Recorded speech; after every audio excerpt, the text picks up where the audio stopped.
गोपिका जीवनस्मरणं गोविन्द गोविन्द। सद्गुरु विठ्ठलदास महाराज की जय।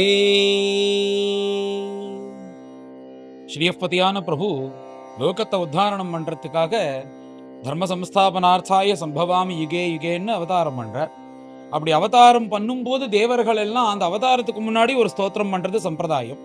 முக்கியமான அவதாரங்களுக்கு முடியும் போது இப்படி பண்ணி கொடுத்தையே அப்படின்னு ஒரு ஓட் ஆஃப் தேங்க்ஸ் சொல்லுவது போல இப்படி பண்ணுவது அவ சம்பிரதாயமா வச்சுருக்கா. பிரம்மதேவரை முன்னிட்டு எல்லா தேவர்களும் ஸ்தோத்திரம் பண்றது இது ஒரு சம்பிரதாயம்.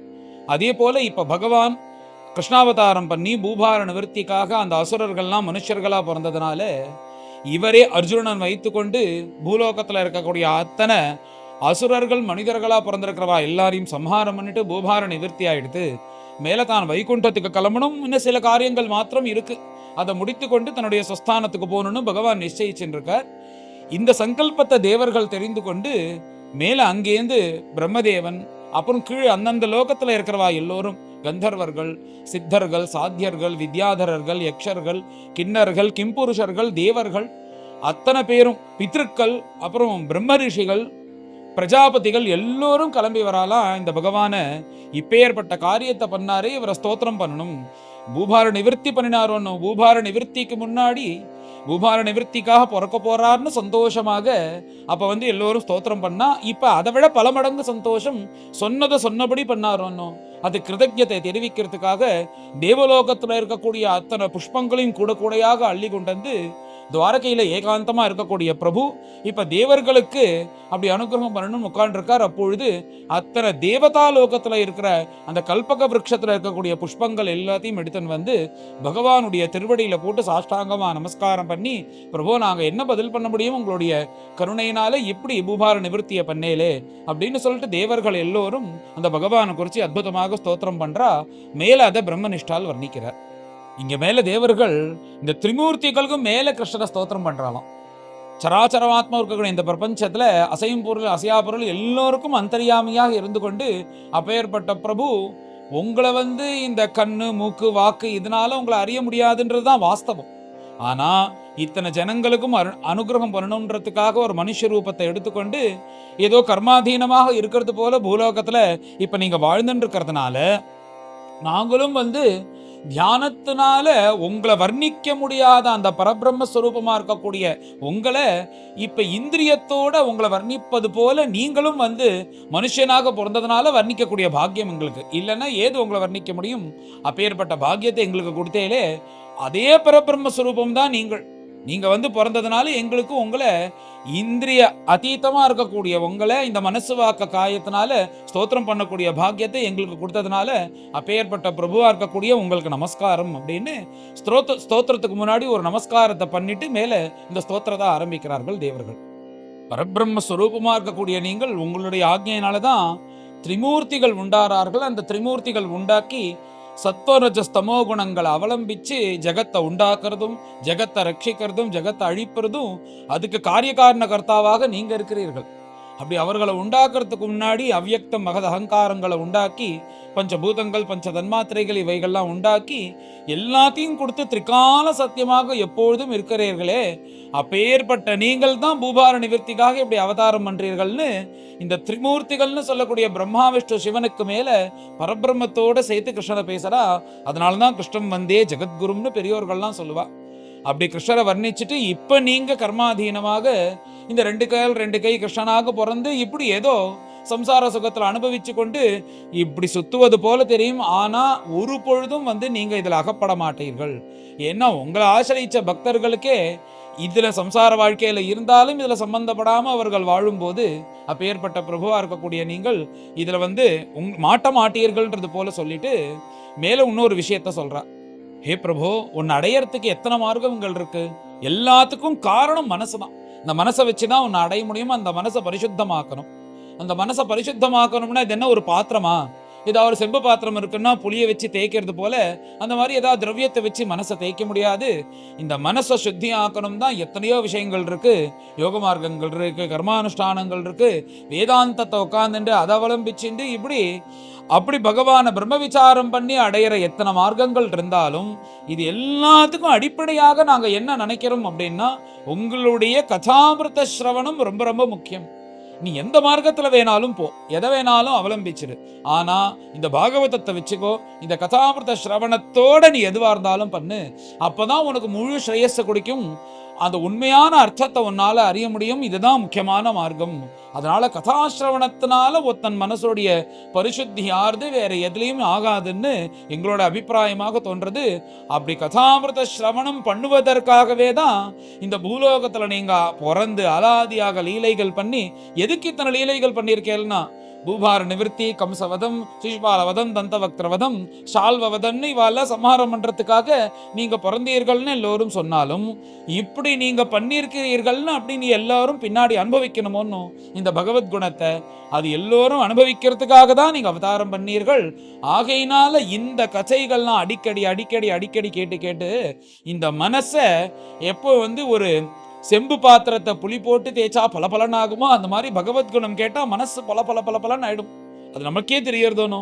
1 மணி நேரம் இந்த பகவத்குணத்தை கேட்டா உலகத்திலேருந்து வெளில வருவது போல எப்படி பரமானந்தமா இருக்கு. இதனால கிடைக்கும்னு சொல்றார். அதுக்கு மேல என்ன சொல்றான்னா, பகவான் பண்ண இத்தனை லீலைகளும் ஒரு காரியத்துக்கு 2 பலன். இந்த அசுரர்களையும் சம்ஹாரம் பண்ணது போல ஆயிடுத்து. அந்த சம்ஹார கதைகள்னால பின்னாடி வரக்கூடிய கோடான கோடி ஜனங்களுக்கு மனசு பரிசுத்தத்தோட இருந்து அந்த மனோபக்குவம் அடியறதுக்கும் இந்த கதாமிருத சிரவணமானது உபயோகப்படுறதுன்னு அப்பேற்பட்ட பிரபுவா கல்யாண குணங்களா இருக்கக்கூடிய உங்களுக்கு நமஸ்காரம்னு தேவர்கள் சொல்றா. ஹே பிரபு, உன் சரணாரவிந்த தியானத்தை தான் எங்களுக்கு வேணும்னு மேல 4-5 ஸ்லோகத்துல இந்த சரணாரவிந்த தியானத்தை பத்தி பெருமையா பேசுறா. இந்த சரணாரவிந்த தியானத்துக்காக யாரெல்லாம் ஆசைப்படுறான்னா, தனக்கு மேல வச்சிருக்காலாம் மகான்களை. ஏன்னா என்னதான் தேவர்களா இருந்தாலும் தன்னுடைய ஸ்தானத்தையும் தன்னுடைய அகம்பாவத்தையும் மமகாரங்களையும் விட முடியலையோன்னோ. தான் இந்திரன், தன்னை சேர்ந்தவர்கள், தன்னுடைய சொத்துன்றது தேவர்கள் சகிதம் இருக்கான். ஆகையினால இவர்களும் கர்மாதீனமாக தான் இருக்கா. ஆனா பகவானுடைய திருவடி ஆசிரியிச்சு எதுவுமே வேண்டாம், எதுவுமே வேண்டாம்னா பத்னி புத்திராதிகள் வேண்டாம், சொர்க்காதி சுகங்கள் வேண்டாம், அதுக்கு மேல இருக்கக்கூடிய பிரம்மலோகமும் வேண்டாம், அதுக்கும் மேல இருக்கக்கூடிய வைகுண்டமும் வேண்டாம். எப்படி விருத்ராசுரன் சொன்னாரோ, அநாகபிருஷ்டம் ந சபாரமேஷ்டியம் ந சார்வபௌமம் ந ரசாதிபத்தியம் நயோக சித்தீர் அப்புனர்பவம் வா அப்புனர்பவம் வான்னு கடைசியில வைகுண்டத்தையும் சொல்றார்களா. எங்களுக்கு அது வேணும். என்ன வேணும் அப்படின்னா, நீதான் வேணும் அப்படின்னு இருக்காளே மகான்கள். அவ எப்படி அந்த நிலையை அடையறான்னா, உங்களுடைய திருவடி தியானத்தினாலதான் அவளுக்கு அது சாத்தியமாறுது. அந்த திருவடி தியானமானது இப்படி மனோபக்குவத்தை கொடுக்கறது. ஆகையினால மகான்களே தேடக்கூடிய சேவிக்கக்கூடிய உங்களுடைய திருவடி நாங்களுமே இந்த கர்மபந்தத்துல விழுந்து கொண்டு அகங்காரம் மமகாரத்தினால பிரபு எங்களை காப்பாத்து, இந்த அசுரன் வந்து அடிக்கிறான், இந்த சமயத்துல அந்த கஷ்டமா இருக்கே அப்படின்னு தேவையில்லாத நீங்க பிறந்து இருந்த போது கூட அகங்காரத்தினால உங்க கூட சண்டை போடுவது முதலியெல்லாம் நடக்கிறது. எல்லாம் உங்க மாயையில் அகப்பட்டு நாங்க பண்றோம். அதெல்லாம் மாயையிலேந்து அந்த ஒரு க்ஷணம் விடுபடுவோம் போதுதான் இப்படி ஆறுதேன்னு தோன்றது. எப்படி உங்களுடைய பக்தர்களுக்கு நீங்க அனுகிரகம் பண்ணி இந்த மாயையிலேந்து விடுவிக்கிறீர்களோ, அதே மாதிரி உங்களுடைய சரணாரவிந்த தியானத்தை எங்களுக்கும் கொடுத்து எங்களையும் உங்க பக்தர்களாக ஆக்கின்றோங்கோ. இந்த தேவர்களா இருந்து அஜ்ஞானத்துல இருந்து நாங்க என்ன பண்ண போறோம், உங்க திருவடி தியானம் தான் வேணும்னு ஸ்தோத்திரம் பண்றா. ஹே பிரபு, இந்த உலகத்துல யாகம்னு ஒண்ணு இருக்கே, பரம பவித்திரமானது. லோகோத்தாரணத்துக்காக லோகக்ஷேமார்த்தம் உத்தம பிராமணர்கள் உங்களை நினைத்து கொண்டே சர்வமும் பகவத் தரிசனம் பண்ணி கொண்டு நாம கையில வச்சுருக்கிற சுருக்கு சுருவத்திலேருந்து ஆரம்பிச்சு அங்க இருக்கக்கூடிய அத்தனை திரவியங்கள், அந்த வேதிகள், பிராமணர்கள், கார்கபத்தியம், ஆகவனியம், தட்சிணாக்னின்னு சொல்லக்கூடிய அத்தனை அக்னியும் பகவத் ஸ்வரூபமாக பார்த்துண்டு அப்படி உங்களுடைய திருவடியை தியானம் பண்ணிட்டு தான் அத்தனை பேரும் யாகம் பண்ணி அந்த யாகத்தினால லோகமே க்ஷேமமா இருக்கிறது போல பண்றா.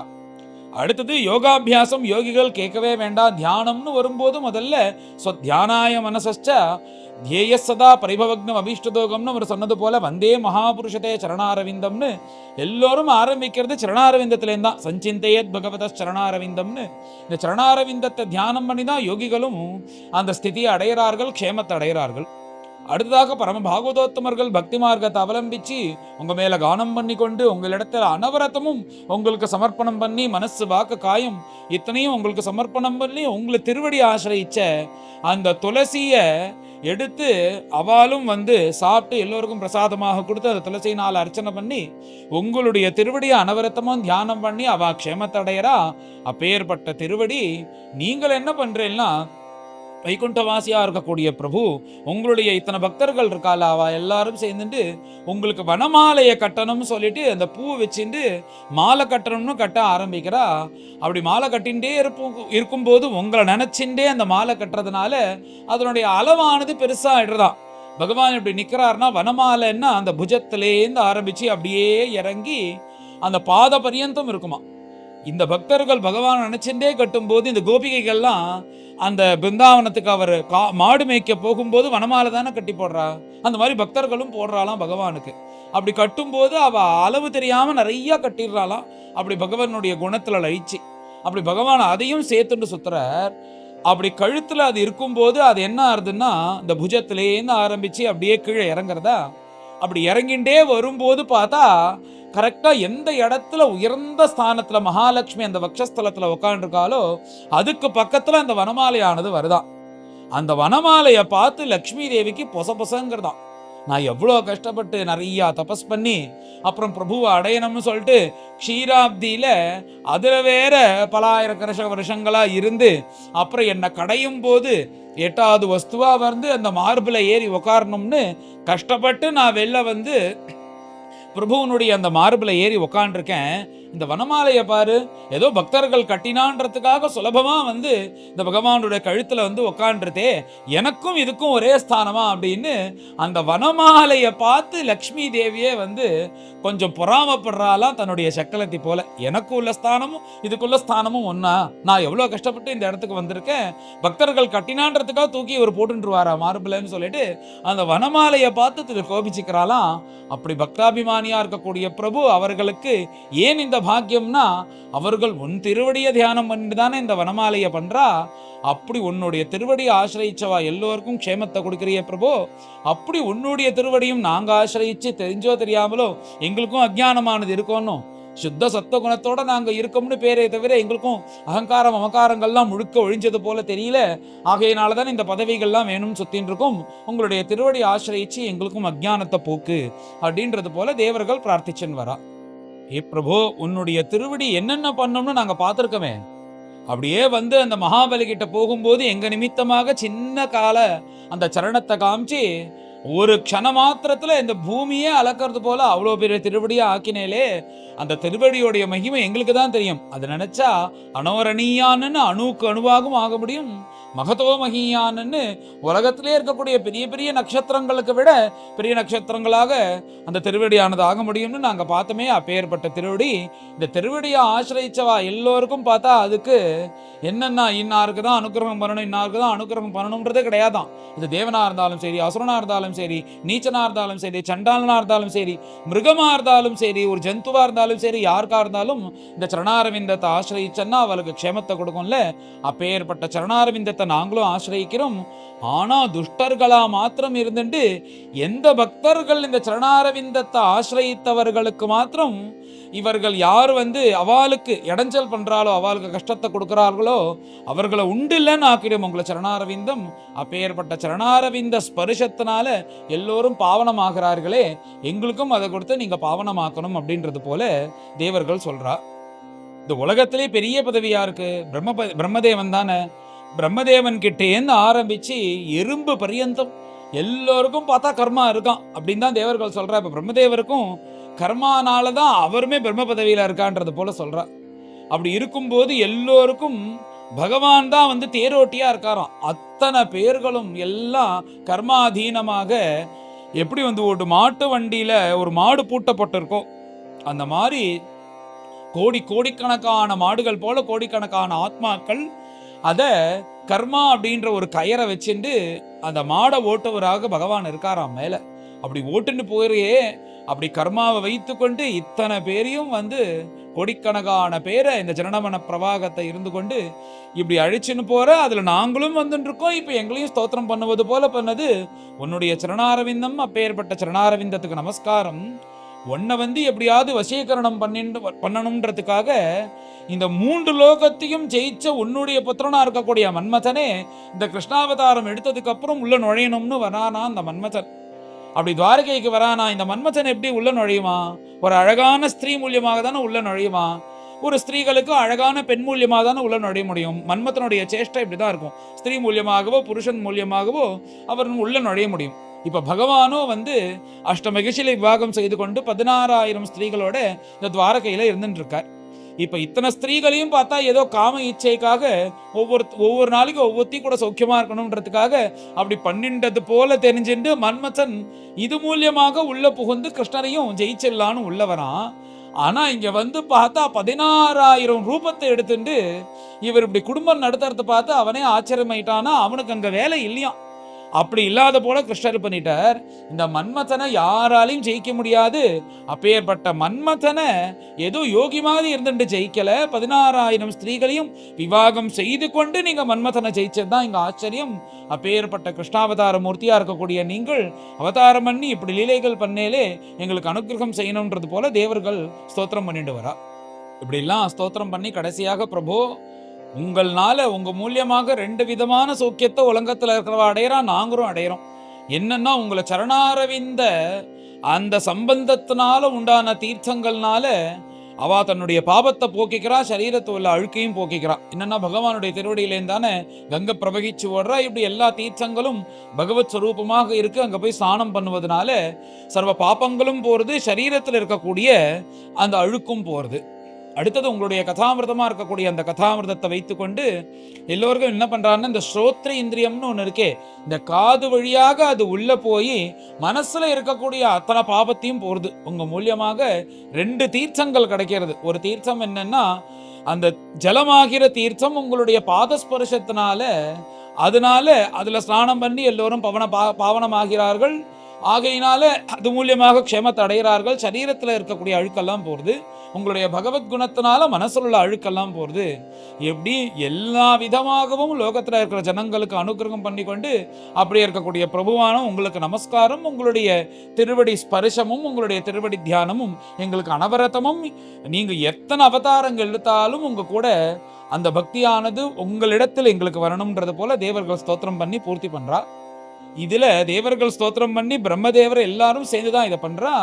எப்பயும் பிரத்யேகமா பிரம்மதேவர் வந்து அவர் அப்படி ஜெயில வந்து கிருஷ்ணாவதாரத்துக்கு முன்னாடி அவர் தனியா வந்து சொல்லிட்டு போனாரோன்னு எல்லாரும் எந்த ஸ்தோத்திரம் பண்ணும்போது கூட அவர் வந்து ஸ்பெஷலா வந்து சொன்னது போல இப்பயும் மேல பிரம்மதேவர் ஸ்பெஷலா பகவானை பார்த்து சொல்றார், பிரபு நீங்க கொடுத்த வாக்க காப்பாத்தினேலே உங்களை மாதிரி ஒருத்தர் உண்டா?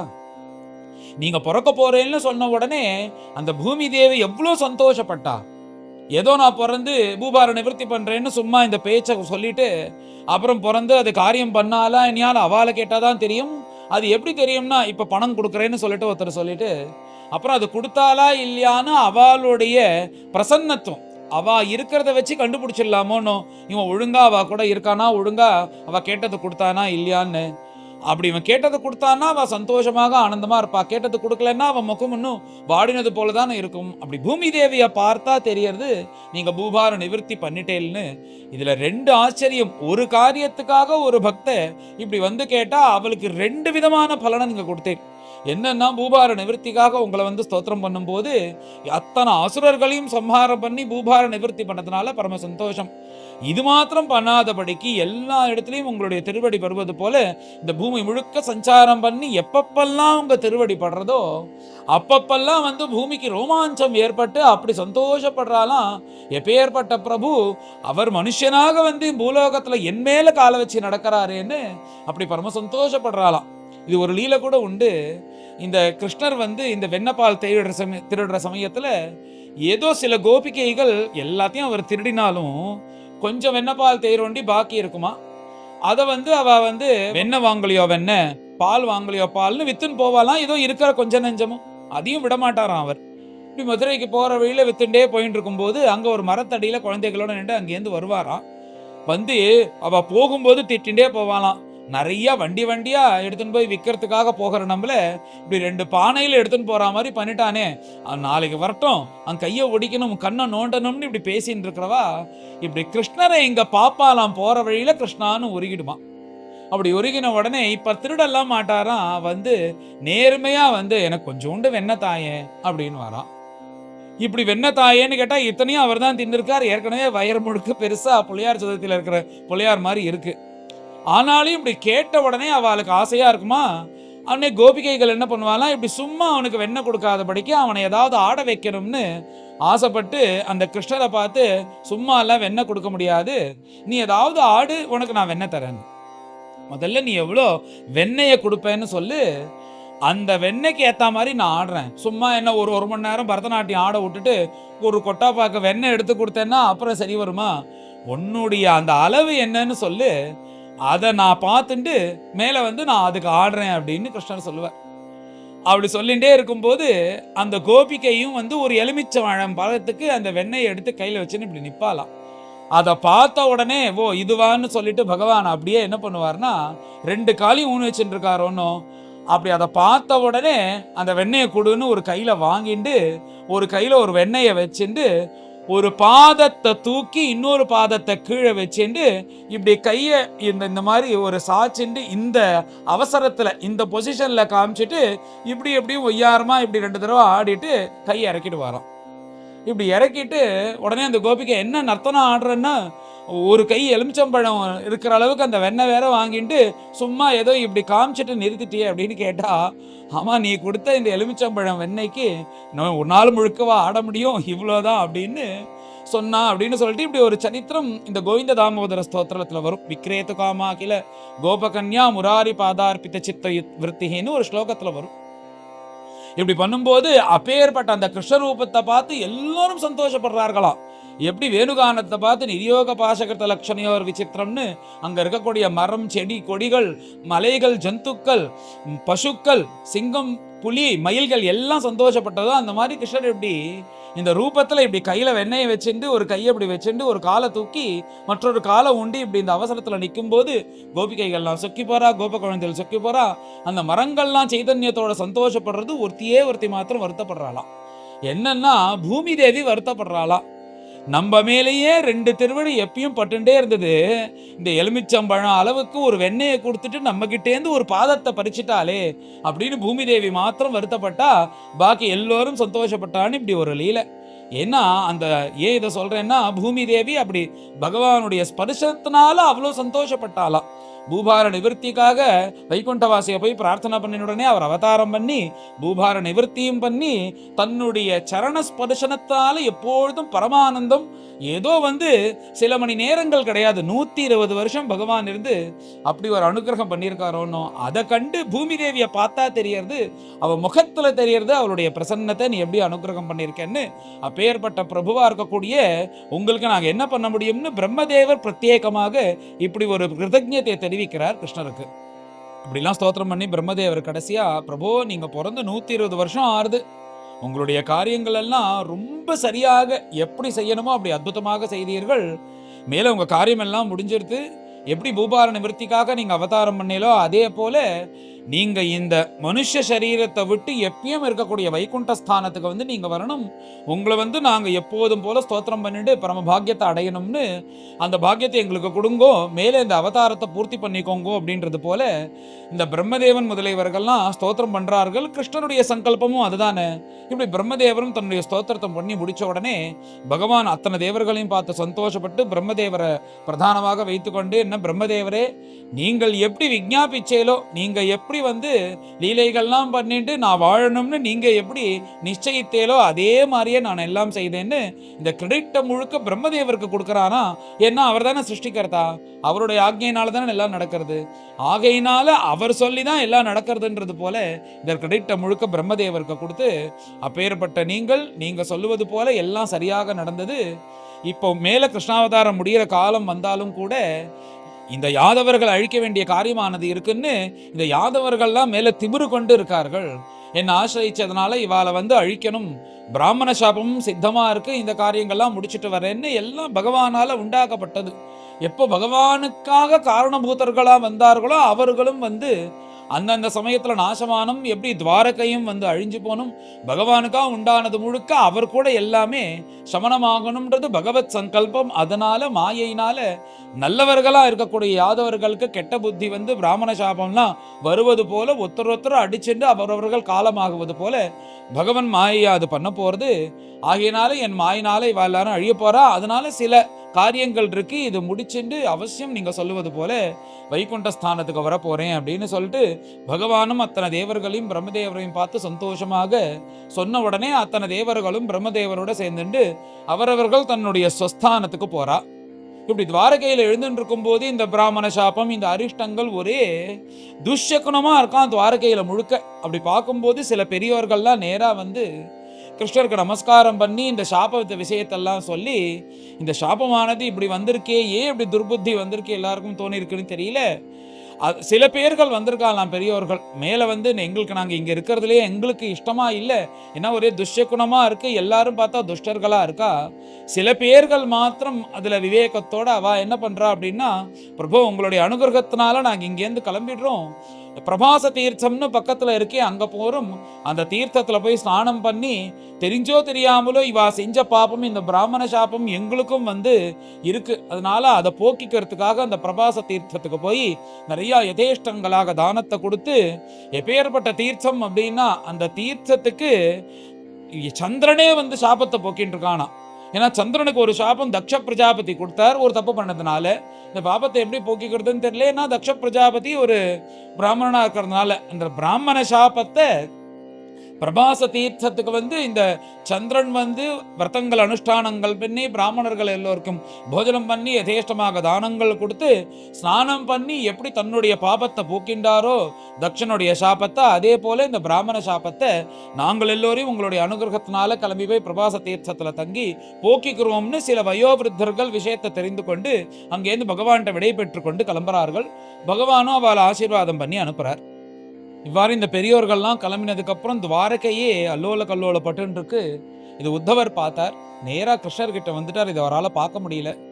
கிருஷ்ணா, இது வந்து பிராமண சாபமானது இந்த யாதவர்களுக்கு வரணும்ன்றது உன்னுடைய சங்கல்பம்னு நான் தெரிஞ்சுட்டேன். என்ன உன்னால நினைச்சா இந்த பிராமண சாபத்தை போக்க முடியும்னு எனக்கு தெரியும், நீ சர்வசக்தன்னு எனக்கு தெரியும். ஆனாலும் நீயே வந்து இந்த சாபம் வந்து இவர்கள் அழிவது போல பண்றது உன்னுடைய சங்கல்பம்னு தெரிஞ்சுட்டேன். நீ வந்து உன்னுடைய அவதாரத்தை பூர்த்தி பண்ணி வைகுண்டத்துக்கு போகணும்னு தீர்மானம் பண்ணிட்டேன்னு தெரிஞ்சுட்டேன். இனிமே கொண்டு என்னால நீ இல்லாம இந்த உலகத்துல ஒரு க்ஷணம் கூட இருக்க முடியாது, அரக்ஷணம் கூட என்னால இருக்க முடியாது, என்னையும் நீ அழிச்சன் போ அப்படின்னு உத்தவர் சொல்ற. உத்தவர் எப்படி கிருஷ்ணர்கிட்ட இருக்காருன்னா அவருக்கு சர்வஸ்வமும் கிருஷ்ணர் தான்.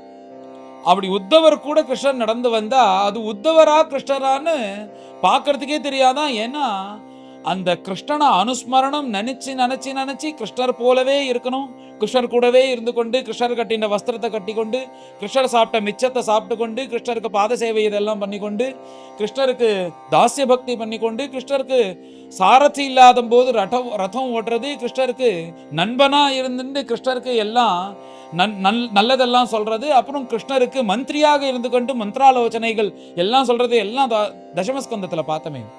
இந்த மாதிரி அத்தனை விஷயத்திலையும் உத்தவர் இல்லாம கிருஷ்ணரே கிடையாது. அப்படி எல்லா விஷயத்திலையும் சர்வஸ்வமும் கிருஷ்ணருக்கு உத்தவர் இருந்திருக்கார். அப்படி கிருஷ்ணமயமா இருக்கக்கூடிய உத்தவர் கிருஷ்ணரை பார்த்து, பிரபோ என்னால அரக்ஷணம் கூட உன்னை விட்டுட்டு இருக்க முடியாது அப்படின்னு ரொம்ப வருத்தத்தோட தெரிவிக்கிறார். நேரா வந்து திருவடியில விழுந்து அந்த 2 திருவடியும் தன் தலையில வச்சுண்டு, இதனாலதான் எனக்கு மனசுல இருக்கக்கூடிய தாபம் அஜ்ஞானம் முழுக்க போறது, உன் திருவடியை தியானம் பண்ணி ஆசிரயிச்சு யோகிகள் எல்லாம் அந்த மாயையிலேருந்து தாண்டிடுறான். ஆனா எங்களை மாதிரி கர்ம அதீனமாக வாழ்ந்துட்டு இருக்கவாளுக்கு எது கத்தின்னா உன்னுடைய திருவடி தான் தூக்கி அந்த திருவடியை தூக்கி தலையில வச்சுட்டு, பிரபோ என்னை விட்டுடாத, நான் உன் கூட வந்துடுறேன், இப்படி என்னை தவிக்க விட்டுறாத, நீ இல்லாம இந்த பூலோகத்துல என்னால வாழ முடியாது அப்படின்னு ஒரு மீனை தூக்கி ஜலத்திலேருந்து வெளில போட்டா எப்படி துடிக்குமோ அப்படி உத்தவர் துடிக்கிறார் கிருஷ்ணரை பார்த்து. கிருஷ்ணரை கையை பிடிச்சி கொண்டு, பிரபோ ஏன்னா நீ வந்து உன்னை கூட அழிச்சின்னு போயிடணும்னு இப்படி பலவாறு பிரார்த்தனை பண்ண உடனே அந்த உத்தவரை சமாதானப்படுத்துவது போல உக்காத்தி வைத்து மேல உத்தவர், கிருஷ்ணா உன்னுடைய வாக்கு எப்பேற்பட்டது, எப்பேற்பட்டவர்களையும் கூட மாத்திரமே அப்பேற்பட்ட உன் வாக்குக்கு நமஸ்காரம்னு சொல்லிட்டு கிருஷ்ணருடைய அந்த உபதேசங்களை மேல கேட்கும் எண்ணத்துல அவரும் இருக்கார். இவரை வந்து தன் அவதாரத்தை முடிஞ்சு உத்தவர் அழிச்சன் போற சங்கல்பத்திலையும் பகவான் இல்லாததுனால இப்ப சில விஷயங்கள் பேசி உத்தவருக்கு உபதேசம் பண்ணி அவரை மனசை சமாதானப்படுத்தினாதான் அவர் வந்து சமாதானம் ஆவார்னு பகவானுக்கு தெரியுமா. ஏதோ அவன் அழறானேன்னு சொல்லிட்டு சும்மா அப்படின்னு கிளம்ப முடியாது. ஏன்னா உத்தவர் அவ்வளோ முக்கியமானவர் கிருஷ்ணருக்கு. அப்படி கிருஷ்ணமயமாவே இருக்கக்கூடியவர் உத்தவர். உதாரணத்துக்கு சொல்லணும்னா மகான்கள்லாம் பகவானை பத்தி யோசிச்சு யோசிச்சு பகவன் மயமாவே ஆயிடுவாளாம். அற்புதமான ஒரு அபங்கம் கூட இருக்கு. ராத்திரி திவச தியான ஹரிச்சே பஜன காயா வாச்சா மன பகவந்தி காயா வாச்சா மன பகவந்தி கோட்டி ஜன்ம புண்ணிய சாதன சாச்சிலே தேனே காத்தாலே ஹரிதாஸ்ய தேனே காத்தாலே ஹரிதாஸ்ய. எப்படி இருப்பான் அந்த மகான்கள்லாம்னா, ராத்திரி திவச தியான, பகல்ல எழுந்ததுலேருந்து பகவத் ஸ்மரணம், எப்ப பார்த்தாலும் பகவானை நினைக்கிறது. ராத்திரி தூங்கினா தூக்கத்துல சொப்னம், சொப்னத்துல பாண்டுறவன். ஹரிச்சே பஜன காயா வாச்சா மன பகவந்தி, மனசு வாக்கு காயம் எல்லாம் பகவானுக்கு அர்ப்பணம் பண்ணி அப்படி இருக்கக்கூடிய மகான்களை நீ அவர் மகான்னு தெரியாதபடிக்கு ஒரு கால் நீ ரோட்ல போகும்போதே அவரை நீ பார்த்தேன்னா அது சாதாரணமா அவரை பாத்திர முடியாதுப்பா. கோட்டி ஜென்ம புண்ணிய சாதன சாத்திலே, கோட்டி ஜென்மத்துல நீ புண்ணியம் பண்ணியிருந்தாதான் இப்படி ஒரு மகான அந்த மகான்னு அறிஞ்சின்று பார்க்கக்கூடிய பாக்கியம் உனக்கு கிடைக்கும். இல்லைன்னா லேசுப்பட்ட இந்த மகான்கள் கிடைக்க மாட்டா. அப்படி பகவன் மயமாவே இருப்பா அப்படின்னு துக்காராம் மகாராஜ் இந்த ஒரு அபங்கத்துல சொல்லி, துக்காம நீத்யாச்சி பாய துளி மிளே பவபய பலே வந்திதாஞ்சி வந்திதாஞ்சி கோட்டி ஜன்ம புண்ணிய சாதன சாத்திலே. இந்த துக்காமனையா இருக்கக்கூடிய நான், எனக்கு யாருடைய பாததூளி வேணும் தெரியுமா? இந்த மகான்களுடைய பாததூளி இருந்தாலே போதும், நான் இந்த சம்சார சாகரத்தை சுலபமாக தாண்டிடுவேன்னு இந்த மகான்களுடைய பெருமை. யாரு பகவான அனவரதமும் நினைத்து கொண்டு மனசு வாக்கு காயம் அவனுக்கு சமர்ப்பணம் பண்ணா பகவன் மயமாவே ஆயிடுவான்னு ஒரு அபங்கத்துல வர்ணிச்சிருக்கார். அந்த மாதிரி அவளுடைய வாக்கு சத்தியம் போல உத்தவர் அப்படி இருக்காராம். அதுக்கும் மேல இந்த லௌகீகமா ஒரு விஷயம் சொல்லும் போது, இந்த கிராமத்துல எல்லாம் பார்த்தா இந்த தக்காளி வித்துன்னு போறது, வெங்காயம் வித்துன்னு போறது, தொடப்பக்கட்டை வித்துன்னு போறதுன்னு ஒரு அம்மா வித்துன்னு போவா. அந்த அம்மா தலையில தொடப்பக்கட்டை வித்துன்னு போகும்போது அவளை இப்படி வித்துன்னு போறான்னா, இங்கேருந்து நின்று அந்த அம்மாவை கூப்பிடணும்னு ஓடி போய் வேர்க்க விறுவிறுக்க கூப்பிட்டு, அம்மா உன் பேர் என்னன்னா, என் பேர் காமாட்சி. காமாட்சி, இந்த தொடப்பக்கட்டை எவ்வளோன்னு யாராவது கேட்கிறாளோ? போயிட்டே இருக்கும்போது தொடப்பக்கட்டை அப்படின்னு கத்துறா. உடனே அந்த அம்மா திரும்பி பார்த்து அந்த கூடையை கொண்டாந்து வச்சு தொடப்பக்கட்டையை விற்கிறா. இப்போ சாதாரண சமயத்துல அந்த அம்மா ரோட்ல போயிட்டு இருக்கும்போது தொடப்பக்கட்டைன்னு கூப்பிட்டேன்னா அதாலே அடிப்பா ஒண்ணு. ஆனா அந்த தொடப்பக்கட்டைய தலையில வச்சுட்டு இருக்கிறதுனால தொடப்பக்கட்டைன்னு கூப்பிட்டா கோபப்பட மாட்டா. எப்போ ஒரு தொடப்பக்கட்டைய சாதாரண லௌகிகமான விஷயத்த ஒரு 1.5 மணி நேரம் 2 மணி நேரம் தலையில தாங்கினாலே அதனுடைய பெயரானது அந்த யார் சுமக்கிறாளோ அவளுக்கு வந்துடுறதோ, 24 மணி நேரமும் பகவான் அனவரதம் மனசுல ஸ்மரிக்கிறவர்களுக்கு பகவன் மயமாக அவ எப்படி ஆகாம இருப்பான்னு இப்படி ஒரு உதாரணங்களும் குருநாதர் நம்ம கதையிலெல்லாம் சொல்லியிருக்கார். அந்த மாதிரி அப்படி கிருஷ்ணரை பத்தி நினைச்சு நினைச்சு நினைச்சு நினைச்சு உத்தவர் கிருஷ்ணர் மயமாவே இருக்காராம். அவரை பார்த்தா கிருஷ்ணரை போல இருக்குமா. கிருஷ்ணர் கட்டிந்த வஸ்திரத்தை கட்டிக்கிறது, கிருஷ்ணர் சாப்பிட்ட உச்சிஷ்டத்தை சாப்பிட்றது, அப்படியே கிருஷ்ணர் என்ன சொல்றாரோ அவருக்கு எப்படி பிடிக்குமோ அப்படி வாழ்ந்துட்டு இப்படி இருக்கக்கூடிய அந்த உத்தவருக்கு தன்னுடைய பிரியபாத்திரமான உத்தவர் அவர் தான் பேசலன்னா மேல சமாதானம் ஆக மாட்டாங்கிறதுக்காக அற்புதமாக மேல ஏகாதச ஸ்கந்தம் முழுக்க உத்தவர் கேட்கிற கேள்விக்கு அந்தந்த விசாரங்களோட மேல அற்புதமாக நிறைய உபதேசங்கள், கிட்டத்தட்ட பாட்டா 24-25 அத்தியாயங்கள் உத்தவருக்கு உபதேசம் பண்றது அப்படி கொட்டி தள்ளியிருக்காரு கிருஷ்ணர். இந்த கிருஷ்ணர் இப்படி உபதேசம் பண்றவர் பார்த்தா பாக்கி எல்லா உபதேசங்களும் தோத்து போயிடும், அப்படி உபதேசம் பண்ணியிருப்பார். அதனாலதான் கிருஷ்ணன் ஜெகத்குருன்னு ஏதோ கிருஷ்ணர் ராசக்கிரீடை பண்ணினார், வேணுகானம் பண்ணினார், கம்சவதம் பண்ணினார்னு ஏதோ லீலைகள் மாத்திரம் இல்லை, இப்படி அற்புதமாக உபதேசம் பண்ணவர் கிருஷ்ணர்னு சகலகலா ஆதிகுருன்றது போல அப்படி ஒரு அற்புதமான உபதேசங்கள் மேல அடுத்தடுத்த அத்தியாயத்துல வரப்போறது. அப்படி கிருஷ்ணரும் உத்தவரும் அந்த உத்தவருக்கு பண்ணக்கூடிய கிருஷ்ணரை செய்யக்கூடிய உபதேசங்கள் எல்லாம் கேட்கறதுக்கு நம்மளுக்கு மேல பெரிய பாக்கியம். மேல அத்தனை அத்தியாயங்களையும் மேல கேட்போம். மேல எல்லோரும் கறந்து இந்த அத்தியாயத்தை பாராயணம் பண்ணுவோம். அச்ச ஷஷ்டோத்யாயா श्रीशुकोवाच अथ ब्रह्मात्मजैर्देवैः प्रजेशैः आवृतोऽभ्यगात् भवश्च भूतभव्येशः ययौ भूतगणैर्वृतः इन्द्रो मरुद्भिः भगवान् आदित्या वसवोऽश्विनौ ऋभवः अङ्गिरसो रुद्राः विश्वे साध्याश्च देवताः गन्धर्वाप्सरसो नागाः सिद्धचारणगुह्यकाः ऋषयः पितरश्चैव सविद्याधरकिन्नराः द्वारकाम् उपसञ्जग्मुः सर्वे कृष्णदिदृक्षवः वपुषा येन भगवान् नरलोकमनोरमः यशोवितेने लोकेषु सर्वलोकमलापहम् तस्यां विभ्राजमानायां समृद्धायां महर्षिभिः व्यचक्षत अवितृप्ताक्षाः कृष्णमद्भुतदर्शनम् स्वर्गोद्यानोपगैर्माल्यैः छादयन्तो यदुत्तमं गीर्भिः चित्रपदार्थाभिः तुष्टुवुः जगदीश्वरम् देवाऊचुः न तास्मते नाथ पदारविन्दं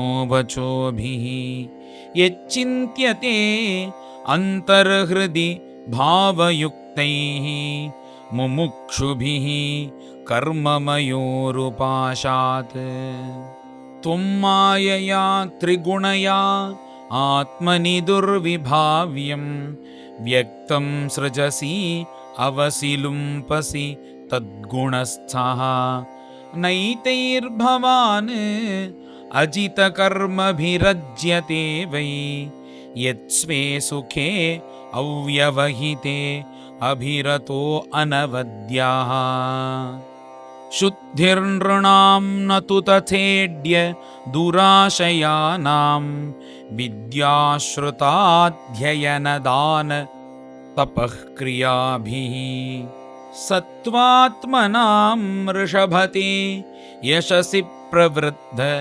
सच्छ्रद्धया श्रवण संभृतया यथा स्यात् स्यान्नस्तवाङ्घ्रिः अशुभाशय धूमकेतुः क्षेमाय यो मुनिभिः आर्द्रहृदो ह्यमानः यः सात्वतैः समविभूतय आत्मवद्भिः व्यूहेर्चितः सवनशः स्वरतिक्रमाय यश्चिन्त्यते प्रयतपाणिभिरध्वराग्णो त्रय्यानिरुक्तविधिनेश हविर्गृहीत्वा अध्यात्मयोग उत योगिभिरात्ममायां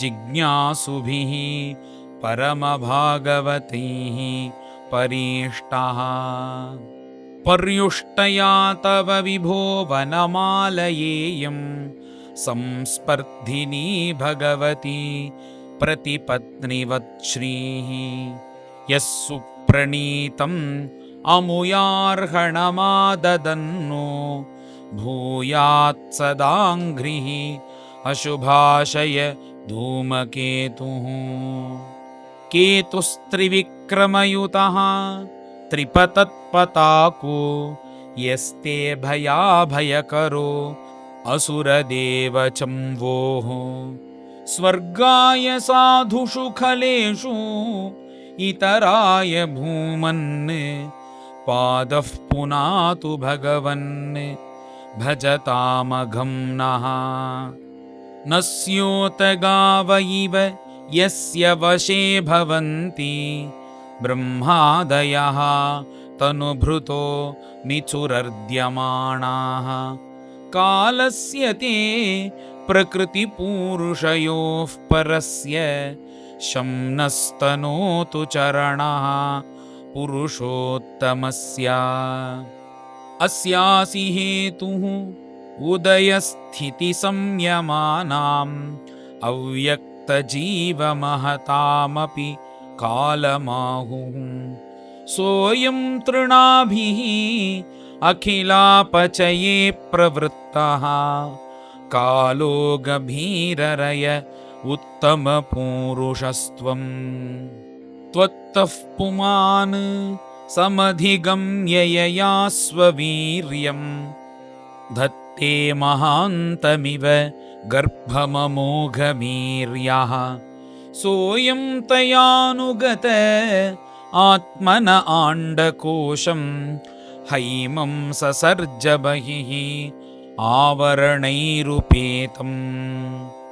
तत्तस्थुषश्च जगतश्च भवानधीशो यन्माययोच्च गुणविक्रिययोपनीतान्। अर्थाञ्जुषन्नपि ऋषिकपतेन लिप्तः येऽन्ये स्वतः परिहृतात् अपि बिभ्यति स्म। स्मायावलोक लवदर्शितभावहारि भ्रूमण्डलप्रहित सौरतमन्त्रशौण्डैः। पत्न्यस्तु षोडशसहस्रम् अनङ्गबाणैः यस्येन्द्रियं विमथितुं करणैर्न बिभ्यः। बिभ्यस्तवामृतकथोदवहास्त्रिलोक्याः पादावनेजसरितः शमलानि हन्तुम्। आनुश्रवं श्रुतिभिः अङ्घ्रिजमङ्गसङ्गैः तीर्थद्वयं शुचिषदस्त उपस्पृशन्ति। बादरायणिरुवाच इत्यभिष्टूय विबुधैः शेषः शतधृतिर्हरिम् अभ्यभाषत गोविन्दं प्रणम्य अम्बरमाश्रितः। भूमेः भारावताराय पुरा विज्ञापितः प्रभो त्वमस्माभिः अशेषात्मन् तत्तथैव उपपादितम्।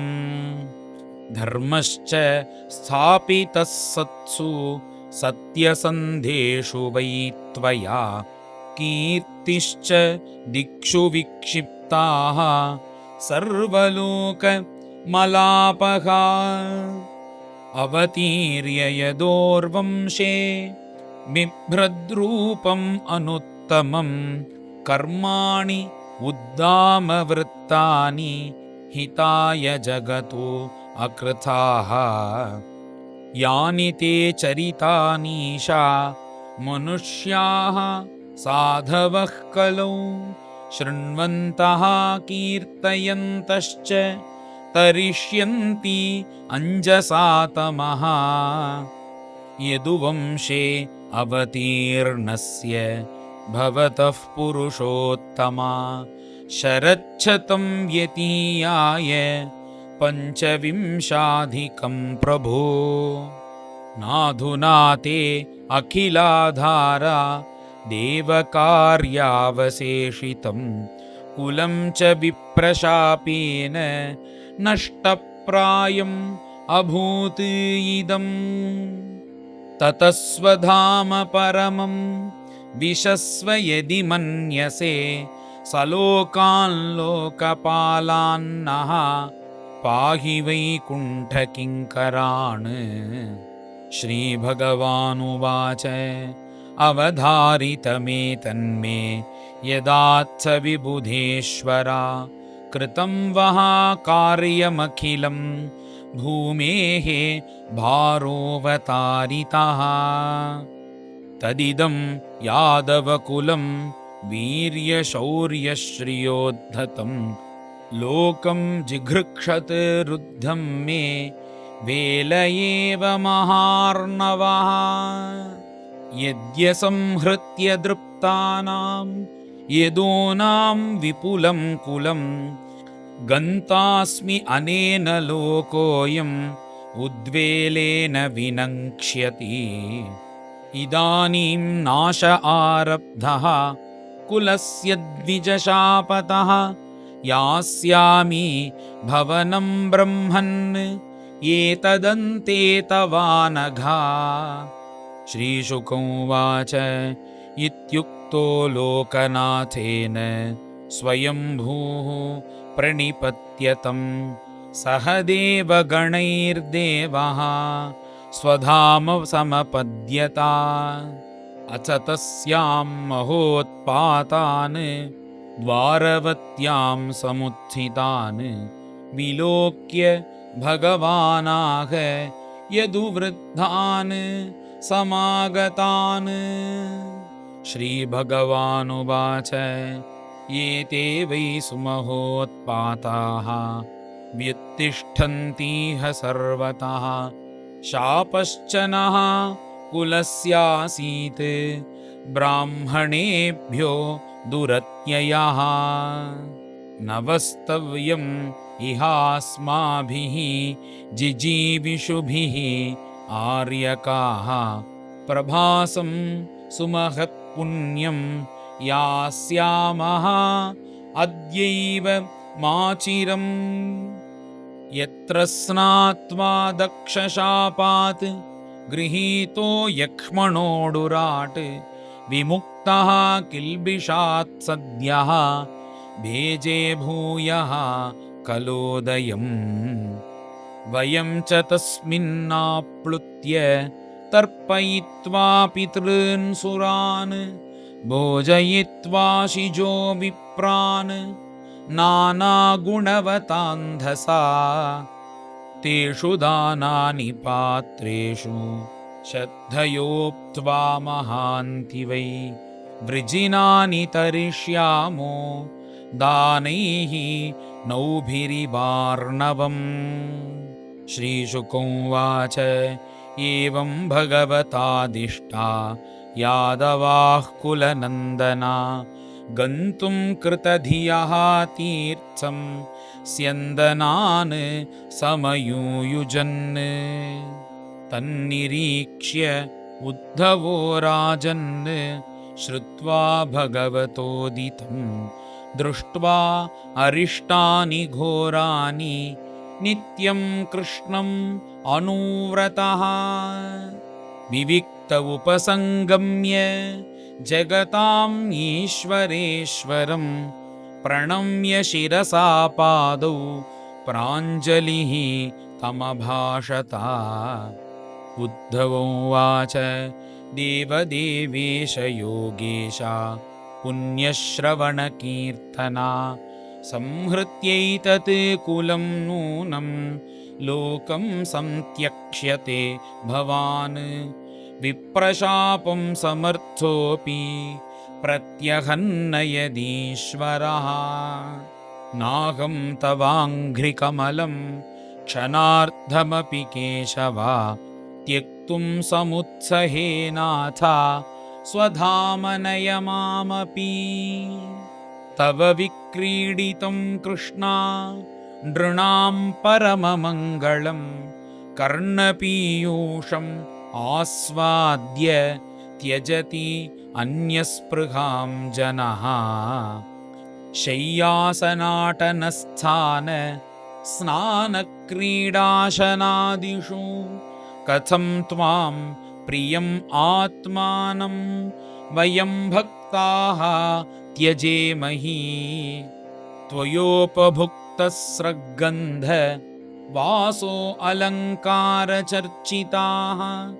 उच्छिष्ट भोजिनो दासाः तव मायां जयेमहि वातरशनाय ऋषयः श्रमणा ऊर्ध्वमन्थिनः ब्रह्माख्यं धाम ते यान्ति शान्ताः सन्न्यासिनो अमलाः वयं त्विह महायोगिन् भ्रमन्तः कर्मवर्त्मसु त्वद्वार्तया तरिष्यामः तावकैः दुस्तरं तमः स्मरन्तः कीर्तयन्तस्ते कृतानि गदितानि च गति उच्स्मिते क्षणक्ष्वेलि यन्नृ लोकविडम्बनम् श्रीशुकोवाच एवं विज्ञापितो राजन् भगवान् देवकीसुतः एकान्तिनं प्रियं भृत्यम् उद्धवं समभाषत श्रीहरये नमः श्रीहरये नमः। इति श्रीमद्भागवते महापुराणे पारमहंस्यां संहितायाम् 11 स्कन्धे 6 गोपिका जीवनस्मरणं गोविन्द गोविन्द। सद्गुरु विठ्ठलदास महाराज की जय।